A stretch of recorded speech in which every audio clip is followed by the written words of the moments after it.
Hey guys, how's it going? Michael Troy here. Today we're looking at Spider-Man and Wolverine #1, hot off the presses from Marvel Comics by writer Marc Guggenheim, artist Kaare Andrews, and colorist Brian Reber. It is so good, so much better than I thought it would be, low-key. Anyway, cannot wait to share it with you. Subscribe to my channel if you haven't already. Hit that like button and let's get right into it. Okay, so Kaare Andrews was definitely the draw here. I pretty much get everything he does. I love his art. He is like one of my favorite creators.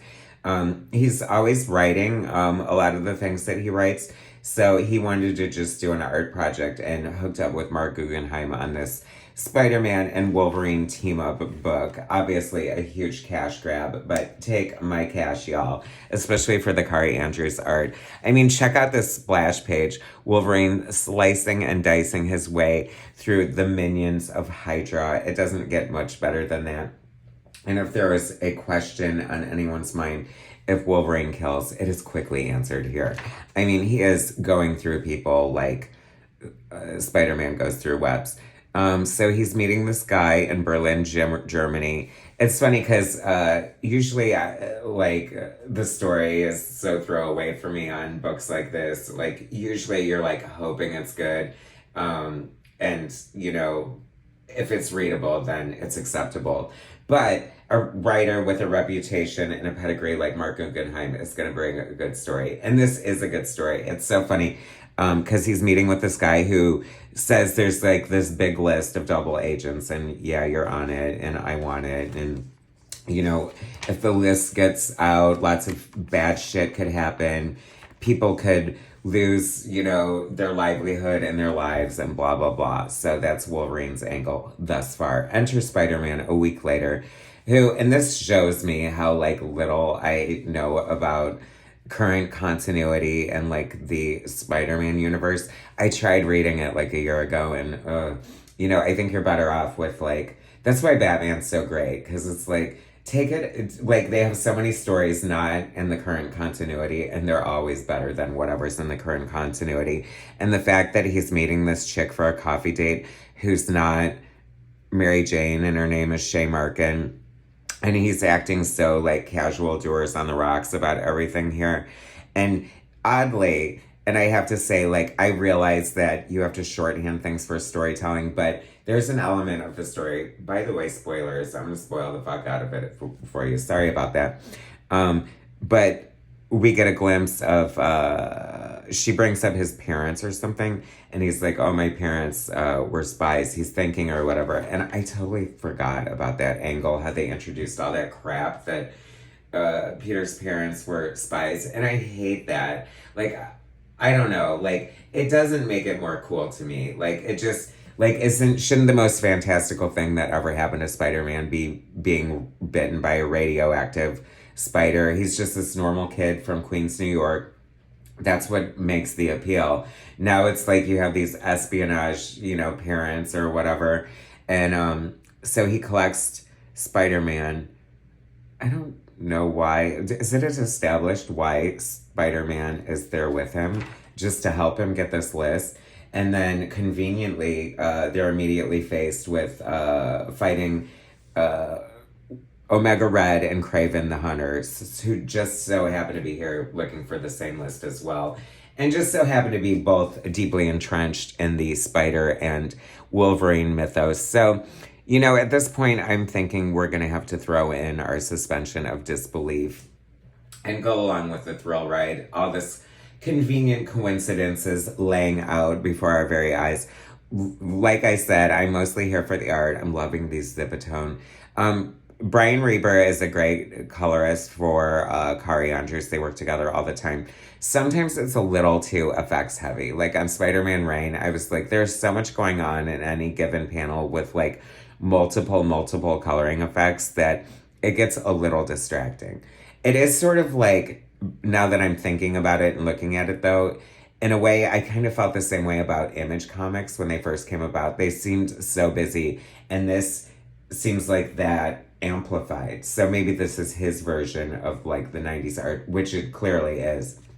I mean, tell me that You know, that is not Todd McFarlane's Spider-Man right there, or as close as we're going to get to it. You know, a little different flourishes there, but he is definitely channeling Uncle Todd for this assignment. And I'm not complaining. It looks amazing. It's fun. Thwip. They really should have called the book Snikt and Thwip. That would have been so much fun, right? And if you know, you know. And so, I don't know, there's like weird situations happening under this attack, and suddenly Wolverine's being buried alive, and he's like, feels like I feel wood. I'm just kidding. Isn't that funny? Like, am I the only person who laughed at that when he said I feel wood? Like, I don't know, because I do have like a 12-year-old boy sense of humor sometimes. I can't help it. How cool is that? What a gag. I love it. Like, we are getting the money shots for days on this series, and I'm so excited about it. It hasn't been said whether it's a limited series or a regular series. I kind of feel like it's a regular series, or I kind of feel like they don't know when they put them out. Like, they just test the waters. Like, Weapon X-Men was supposed to be a regular series, I think, and they just canceled it because it was selling. I don't know. I feel like this is going to sell, and I think it's just like until Kaare Andrews doesn't want to do it. And then maybe they'll bring on another exciting artist, which they're going to have to follow him. However, I love this kind of role reversal. We got this like hallucinogenic fantasy of Wolverine taking the role of being buried alive. And then we go to the snow, and there's this Spider-Man as Weapon X or Weapon Spider or whatever he's going to be. He has the claw. Like, something's not right, right? Do we even need to talk about Kamala? I was going to say Kamala Harris. Kamala, whatever, Miss Marvel taking over, like, retro history of Marvel. Like, how dumb is that? I'm sorry. Why do they keep trying to make this character happen? Like, there's nothing about that appeals to me. I just don't get it. Anyway. So much fun. I love it. Speaking of McFarlane, like, always the best part of his run was like when he got to draw the new, like, the Rogues Gallery, the iconic villains and stuff. So anytime you want to throw this in for whatever reason, no matter how slippery it fits into the story, bring it on. All the visual cues, all the excitement.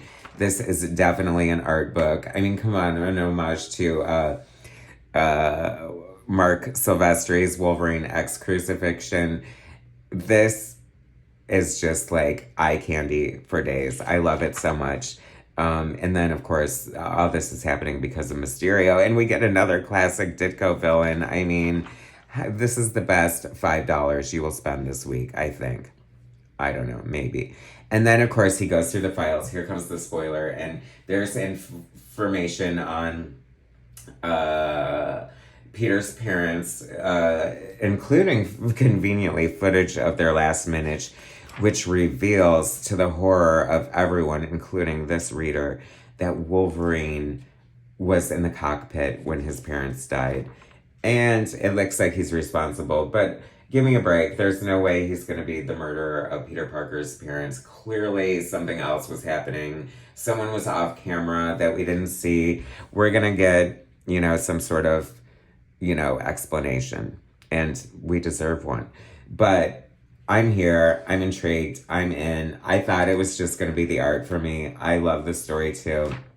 It is so much fun. I love fun comics. This is obviously like, whatever. Just put two of your top selling characters in a book together and count the money. And that is what we're going to do, y'all. Anyway, thanks for watching. Make sure you pick this up because it's fun. And subscribe to my channel, hit like, and I'll bring you more soon.